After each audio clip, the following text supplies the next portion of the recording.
Domestic violence statistics are already shocking.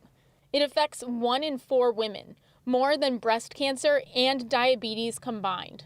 We are seeing remarkable upticks in the need for help, and we expected that. The pandemic predicted that when people are shut in more often with their abusive partner, there are going to be implications associated with that. Just this week, 2 separate arrests made in Fairfield and Manchester were domestic violence related. In Fairfield on December 1st, police arrested 40-year-old Derek Pfluger on charges related to domestic violence. He was in violation of a court-ordered protective order.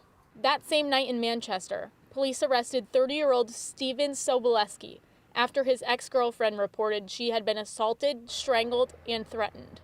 Sadly, most of our clients are not in our shelter. They're in the community living with their abusers.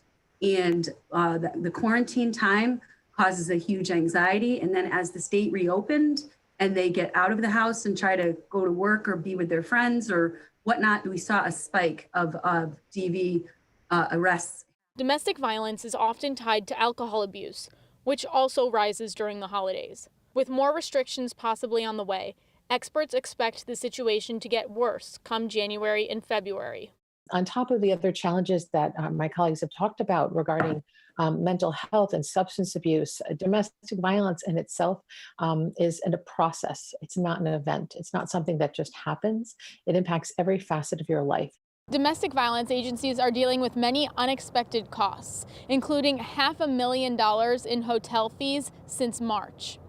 If you would like to help, go to our website at fox61.com where we've laid out donation links. Taylor DiCello, Fox 61 News.